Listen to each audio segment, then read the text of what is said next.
Hoje nós não vamos trabalhar com notícias ou com a rapidinha das notícias, como sempre temos feito, mas vamos utilizar um outro aspecto deste nosso canal, que é o curta contextura, ou seja, fazer uma análise breve e sintética, claro, sempre, do contexto que nós estamos vivendo. E, sem dúvida, baseado em uma notícia, que é a eleição do Milei da extrema-direita, com tintas do chamado anarcocapitalismo, contra o Massa, que seria de uma centro-esquerda representada pelo peronismo. A vitória em números redondos de 56 a 44 para Milei mostra que os argentinos escolheram claramente o seu trágico destino com uma pessoa que apresenta caracteres patológicos no seu funcionamento mental para que possa ocupar a cadeira tão importante de um presidente de uma república, sim, de grande importância na América do Sul e, sim, também no concerto global como o é a Argentina.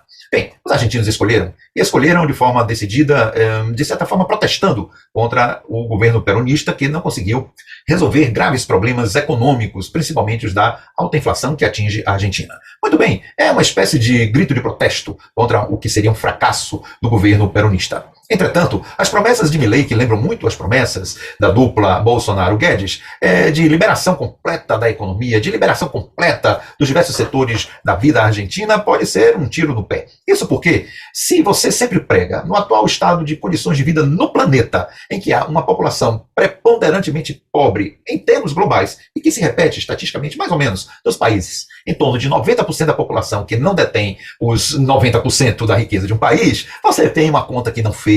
Não dá para fazer repúblicas, países, nações democráticas, verdadeiramente democráticas, voltada para interesses da maioria da população, sem mediação do Estado, porque o capitalismo, ele não tem dó, ele não tem pena, ele não tem piedade, ele não tem cidadania. O capitalismo, e principalmente na sua versão capitalismo financeiro, ele deseja apenas fazer acúmulo. Não há, de forma nenhuma, preocupação com a organicidade da economia, no sentido de que as populações mais pobres tenham este ou aquele poder aquisitivo. Eles transitam no nível dos números, dos valores artificiais que estão aí nas aplicações financeiras, no que o mercado chama da sua própria vida produtiva, ou seja, produzir números, produzir papel, produzir valores fictícios, enquanto a fome se abate por boa parte da população.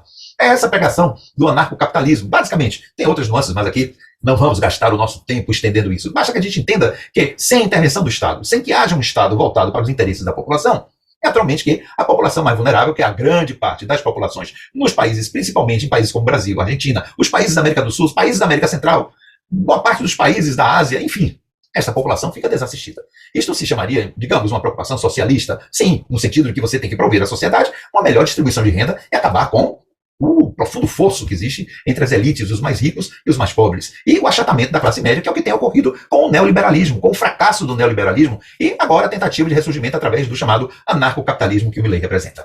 Você então vai perguntar assim, e o que é que nós temos com isso? Diretamente o Brasil não tem grande coisa a perder com a Argentina, porque o Brasil exporta mais do que importa coisas da Argentina.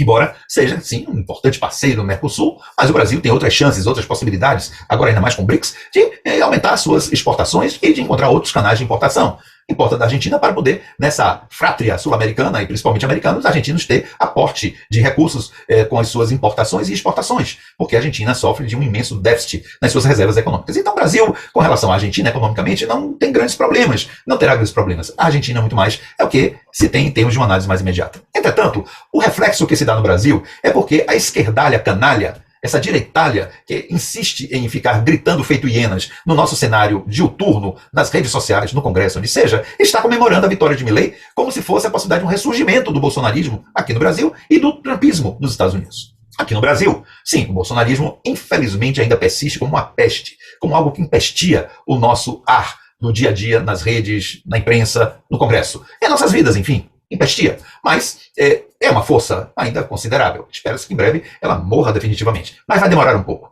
Tudo indica que vai demorar um pouco. E qual é, então, a problemática da vitória de Milei que se reflete aqui? É que dá elan a esse pessoal ligado ao bolsonarismo brasileiro, ao nazifascismo brasileiro, dá este elan, essa esperança de que as coisas podem se modificar.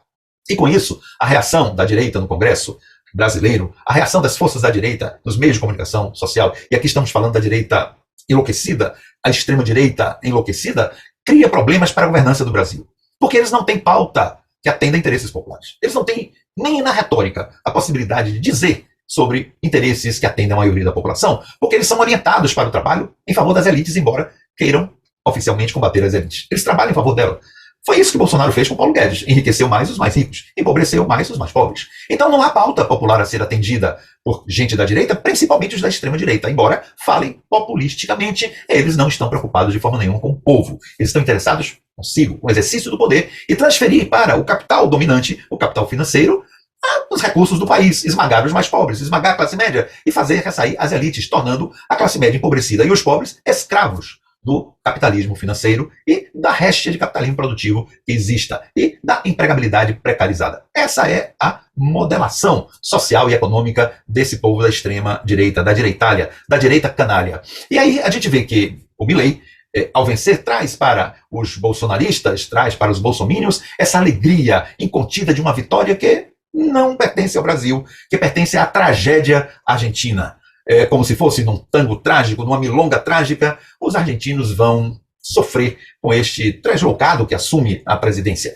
Só há ainda uma possibilidade de salvação dos argentinos, é que os peronistas formam a grande maioria do Congresso. Estão esquecendo que tem Congresso. O presidente não vai governar sozinho, a não ser que ele dê um golpe de Estado, como o Bolsonaro tentou fazer aqui no Brasil com seus seguidores. Salvo isso, se o processo democrático continua, o Milei não vai poder passear tão tranquilamente nas suas traquinagens anarcocapitalistas como ele pensa, porque o Congresso argentino, formado por esmagadora maioria peronista, ou seja, que acompanharia o Massa, não vai deixar. Então, certas prerrogativas que são próprias de uma distribuição de renda, de socialismo na Argentina, não vai vingar. E o Milei, atento a isso, atenuou um pouco o radicalismo originário que o fez chegar às plataformas de sucesso eleitoral atual. Aqui no Brasil, a gente tem, por outro lado, um governo que é notoriamente progressista, como alguns gostam de chamar, de centro-esquerda, que seria preferível chamar, mas que encontra um Congresso, ao contrário do que Milei encontra na Argentina, um Congresso mais progressista, vamos tomar assim os peronistas. Aqui no Brasil, o Lula enfrenta um Congresso conservador, um Congresso que tem nítidas simpatias com a extrema-direita e com certas agendas nazifascistas.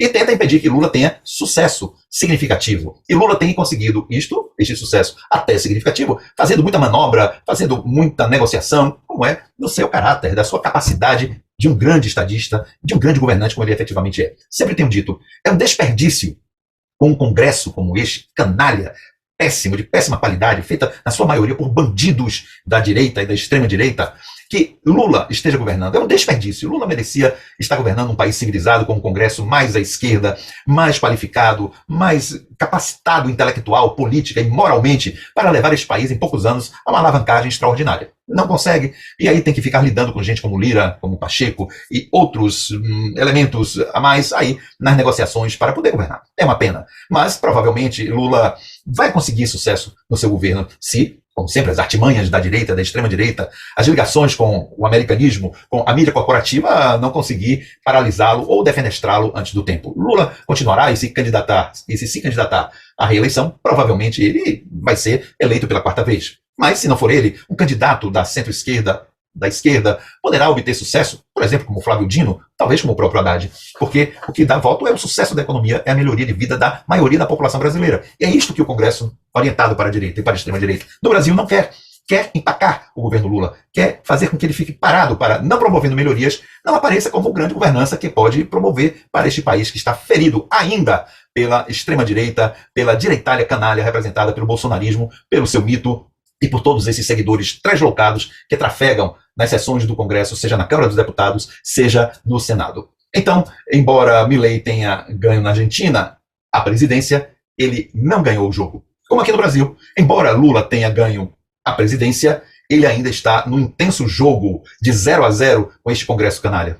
Quem dera que a gente pudesse inverter a realidade. O Congresso brasileiro ser centro-esquerda, como na Argentina o Milei tem, para enfrentá-lo, e Lula, com o Congresso de centro-esquerda, poderia caminhar tranquilamente para transformar o Brasil em uma, entre aspas, Suíça em poucos anos, e lá na Argentina o Milei pudesse contar com o nosso Congresso canalha, como provavelmente até ele talvez seja. Tudo indica que sim. Se não canalha, pelo menos um tanto quanto translocado na sua função de pensamento, que ele encontrasse lá na Argentina o Congresso que o Brasil tem. Então ele jogaria a Argentina de vez no poço, no fundo, na desgraça, e nós brasileiros, como Congresso de centro-esquerda, nos transformaríamos definitivamente em um país de primeiro mundo. Mas os embates políticos e a falta de informação da população, a ignorância política da população faz com que na Argentina um presidente enlouquecido seja eleito e encontre um Congresso que provavelmente vai combatê-lo por ser um Congresso de centro-esquerda.